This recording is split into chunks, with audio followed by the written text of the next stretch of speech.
करवा चौथ एक दिन पहले ही बीता है, जहां महिलाएं अपने सुहाग की लंबी उम्र के लिए व्रत रखती हैं। वहीं अमेठी में करवा चौथ के दिन एक पति पत्नी अलग हो गए। पति ने अपनी पत्नी को उसके प्रेमी के साथ विदा कर दिया।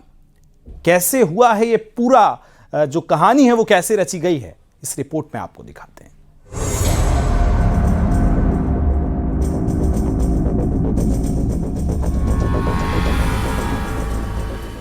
करवा चौथ को पति पत्नी के अटूट संबंध और समर्पण का प्रतीक माना जाता है। देश भर में करवा चौथ का पर्व बेहद ही सादगी से मनाया गया। महिलाएं इस दिन अपने पति की लंबी उम्र के लिए व्रत रखती हैं और साथ निभाने का वादा करती हैं। लेकिन अमेठी में करवा चौथ के दिन एक पति और पत्नी का साथ छूट गया। दरअसल अमेठी की टिकरा गांव के रहने वाले एक शख्स ने अपनी पत्नी को उसके प्रेमी के साथ विदा कर दिया। मामला पुलिस थाने तक पहुंच गया था। पुलिस वालों ने दोनों को समझाने की कोशिश की, लेकिन महिला अपने पति के साथ रहने के लिए तैयार नहीं थी। उसने अपने प्रेमी के साथ रहने की ख्वाहिश जताई। 5 साल की शादी के बाद पति पत्नी एक दूसरे से अलग हो गए। महिला ने अपने प्रेमी को ही अपना पति परमेश्वर मान लिया। महिला के पति का कहना था कि शादी के बाद तो सब कुछ ठीक चल रहा था, लेकिन उसके 2 साल बाद ही उसकी पत्नी का पड़ोसी युवक के साथ प्रेम प्रसंग हो गया। उसने कई बार अपनी पत्नी को समझाया, लेकिन वो नहीं मानी। आखिरकार करवा चौथ के दिन उसने पत्नी को प्रेमी के साथ जाने की परमिशन दे दी। 3 साल से हमारी पत्नी का नाजायज संबंध चल रहा है। उसके बाद 3 साल से थोड़ा बहुत जानकारी है हमको, लेकिन फिर भी समझा बुझा के इधर उधर कर देते थे, नहीं कुछ बोलते थे। लड़के को भी समझाते थे, लेकिन उसके भी नहीं समझ में आया। तो आज मैंने थोड़ा बहुत मोबाइल पकड़ लिया, तब यहाँ तक आने का कष्ट उठाया। तो आपने अपनी पत्नी को कहाँ भेजा? अब वो लड़के के साथ जाएगी। वो कौन लड़का था? वहीं महिला ने भी अपने पति पर गंभीर आरोप लगाए हैं। महिला का कहना है कि उसका पति परिवार की जिम्मेदारी नहीं निभाता था। इतना ही नहीं, उसकी शराब पीने की लत से घर में क्लेश होता रहता था, जिसकी वजह से वो अपने पति को छोड़ने को मजबूर हो गई। क्या है? पति कमाते हैं, हमको नहीं देते हैं। दिन भर गांजा पीते हैं और घर में दारू बनाते नहीं है, तो हमको मारते हैं, कहते हैं तुम दारू बनाओ। तो आज जिसके साथ में जा रही हैं आप खुश हैं उनके साथ में? ठीक। कब से आप दोनों लोगों का संबंध चल रहा था? 3 साल। हाँ? 3 साल। 3 साल से। शादी को कितने दिन हुआ आपको? 5 साल। अभी जो आपके पति अभी तक थे, इनके ऊपर जो है आपको कोई शिकायत नहीं? आगे से कोई इनके ऊपर जो है वो दिक्कत तो नहीं आएगी? नहीं। अपनी मर्जी से जा रही हो ना? जी। करवा चौथ के दिन जहां पति पत्नी अपने रिश्ते को मजबूत करने का संकल्प दोहराते हैं, वहीं अमेठी में एक शादीशुदा जोड़े ने अपनी राह अलग पकड़ ली। दोनों ने हमेशा के लिए एक दूसरे से नाता तोड़ लिया।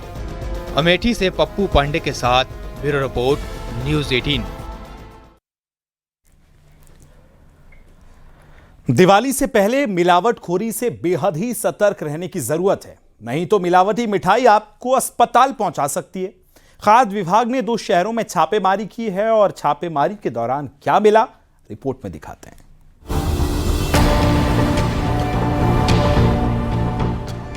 मिलावट के जहर से सावधान। जगह जगह मिलावट का जाल। दिवाली का त्योहार बेहद नजदीक है। बाजारों में चमक धमक है। मिठाई की दुकानों में भी चहल पहल बढ़ गई है। दिवाली के मौके पर घर घर में मिठाई की डिमांड होती है, लेकिन कहीं ये मिठाई आपको बीमार ना कर दे, क्योंकि त्योहारी सीजन में मुनाफे की खातिर मिलावटखोर आपकी सेहत से खिलवाड़ करने की तैयारी में है। ग्रेटर नोएडा में मिलावटखोरों पर लगाम कसने के लिए खाद्य सुरक्षा विभाग ने बड़ी कार्रवाई की है। खाद्य विभाग की टीम ने एक मिठाई के गोदाम में छापेमारी की, जिससे मौके पर हड़कंप मच गया। खाद्य विभाग की टीम को गोदाम में गंदगी का अंबार दिखा। गंदगी के बीच मिठाइयाँ बनाई जा रही थी। मिठाइयों में मक्खियाँ भिन भिना रही थी, जो लोगों को बीमार करने के लिए काफी है। खाद्य विभाग की टीम ने करीब 300 किलो दूषित रसगुल्लों को नष्ट कराया है। गोदाम से सफेद रंग का पाउडर भी जब्त किया गया है। टीम ने रसगुल्ला, छेना, दूध और सफेद पाउडर का नमूना लेकर लैब में टेस्ट के लिए भेज दिया गया है। अमरोहा में दिवाली से पहले खाद्य सुरक्षा विभाग ने बड़ी कार्रवाई को अंजाम दिया है। खाद्य विभाग की टीम ने एक फैक्ट्री को सीज कर दिया है। बड़ी मात्रा में दूषित सोन पापड़ी को जब्त किया गया है। सोन पापड़ी के डिब्बों पर बिजनौर नजीमाबाद का एड्रेस प्रिंट किया गया, जो लोगों को गुमराह करने के लिए प्रिंट किया गया था। बिना किसी रजिस्ट्रेशन के चोरी छिपे फैक्ट्री में सोन पापड़ी बनाई जा रही थी, जहां साफ सफाई का तो बिल्कुल भी ध्यान नहीं रखा जा रहा था। देसी घी के बदले यहां रिफाइंड तेल का इस्तेमाल हो रहा था। बाद में खाद्य विभाग की टीम ने नमूनों को जांच के लिए भेजा है। मसाला पे जो है जिस सूचना पे इसमें छापा डाला गया है। क्या क्या खामी मिली यहाँ पर? यहाँ पर जो है इन्होंने एक मिस ब्रांडिंग की हुई है अपने डिब्बों में। इन्होंने स्पेशली बीकानेरी सोन पापड़ी लिखा है और इसमें जो इसका एड्रेस जो दिया है डिब्बे में वो डिस्ट्रिक्ट बिजनौर नजीबाबाद लिखा है, जो कि गलत तरीके से दर्शाया गया है और ये भ्रामक सूचना इस पर अंकित की गई है। अच्छा, क्या साफ सफाई मिली यहाँ पर? यहाँ पे काफ़ी गंदगी में बनाया जा रहा था और स्वच्छता मानक इनके पूरे नहीं है, इसलिए इन्हें जो काम बंद करने के निर्देश दिए गए हैं। दिवाली से ठीक पहले मावा, पनीर, दूध की मांग बढ़ गई है। मिलावटखोर इसी का फायदा उठा रहे हैं। Bureau report, news 18।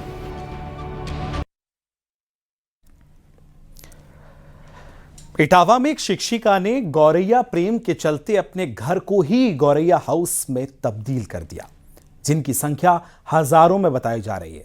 रिपोर्ट में आपको दिखाते हैं।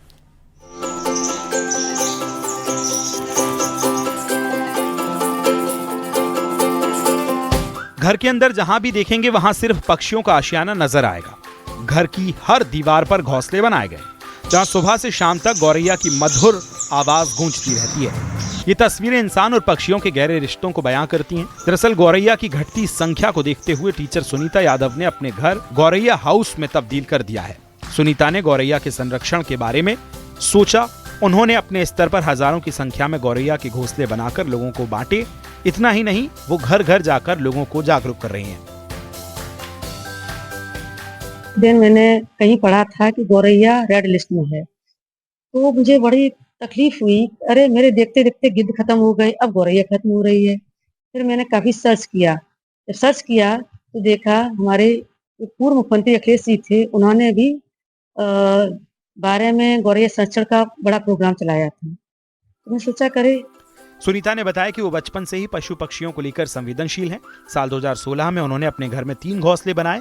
इसके बाद ये कारवां बढ़ता चला गया। चिड़िया काफी आने लगी और चिड़ियों के साथ अन्य चिड़ियों के साथ गौरैया का भी एक जोड़ा आने लगा। देखते देखते कई महीने गुजर गए, तो मैंने उस दाना पानी उठाकर अपनी